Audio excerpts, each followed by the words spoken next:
Salve, io sono Zio Peppino, sono uno dei cantastorie di Riccia. Oggi però non canterò nessuna storia, ma vi parlerò delle tradizioni molisane. Il Molise era attraversato da tantissimi tratturi, transitavano le transumanze, ma transitavano anche tantissimi uomini che il più delle volte si fermavano nei casolari, nei comuni del Molise. Ed ecco che praticamente c'era il contatto tra il nostro popolo e il popolo di altre regioni, di altri paesi. E questo ha fatto sì che praticamente influisse sulle tradizioni. Quindi il Molise ha preso tradizione anche da altri, perché gli altri che arrivavano avevano altri costumi, altri riti religiosi, eccetera.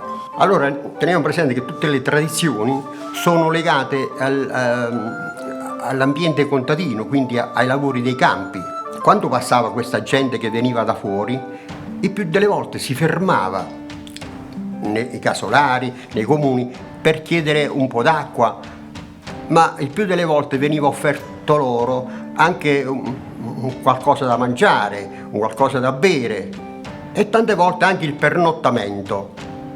E queste cose hanno fatto sì che il Molise avesse la reputazione di essere un popolo accogliente, tant'è vero che il 19 marzo si fa la festa di San Giuseppe. Chi fa la festa va alla ricerca di 3 personaggi, un bambino, una donna e un uomo, che praticamente rappresentano la Sacra Famiglia.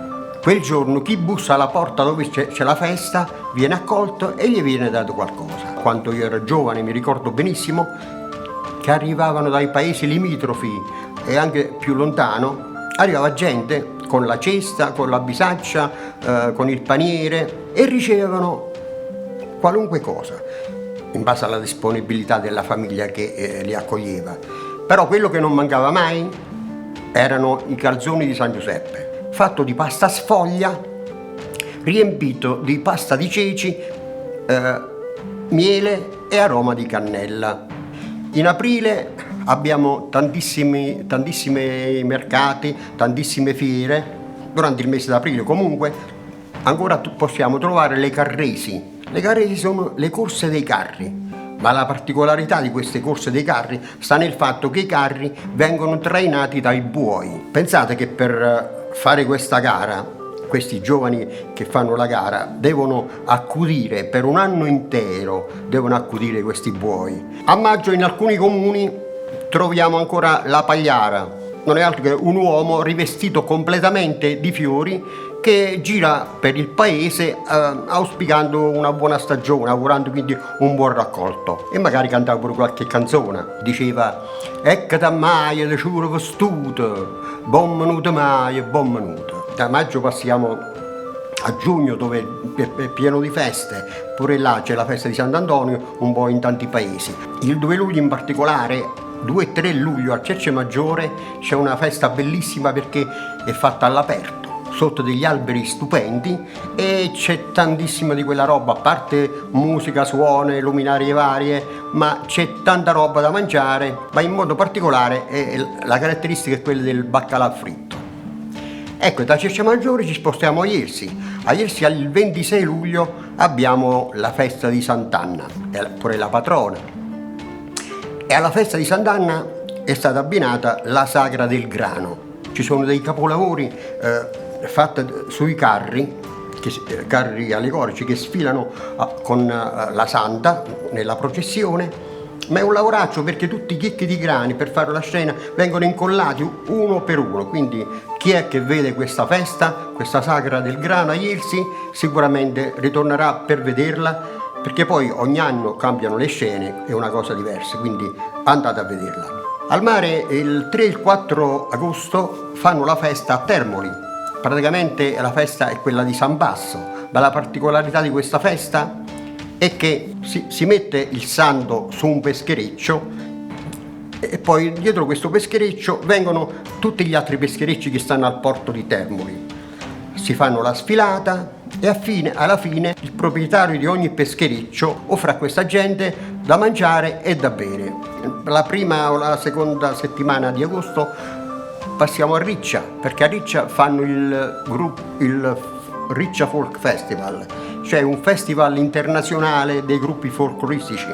Arrivano da tutto il mondo gruppi che si esibiscono, si alternano sul palcoscenico con i loro canti, i loro balli, le loro tradizioni. Poi ad agosto passiamo a settembre, perché a settembre sempre a Riccia abbiamo la Sagra dell'Uva.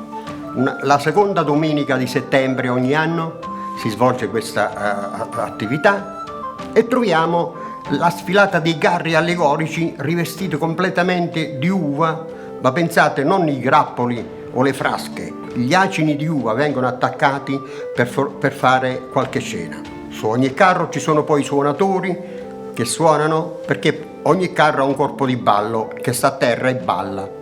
Le majorette, i pistonieri, tanti gruppi folcloristici. A fine anno abbiamo le maitonate, dei canti, degli sfottò che si fa alla gente del posto.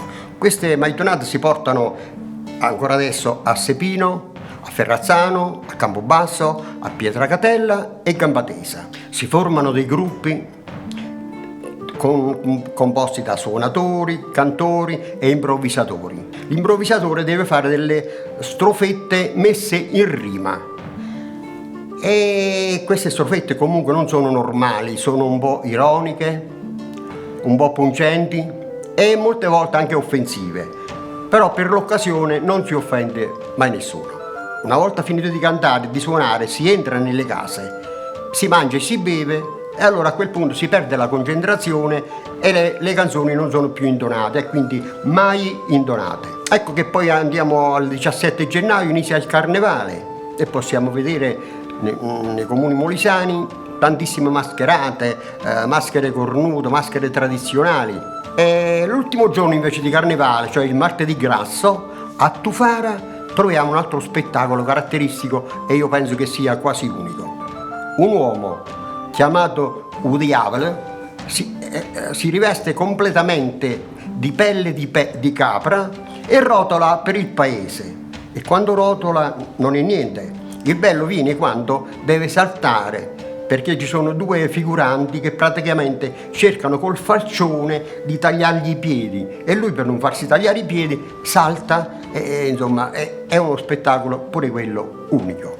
A questo punto mi fermo, vi do il benvenuto tra noi, cercate di navigare sul nostro sito e naturalmente vi invito a venirci a trovare.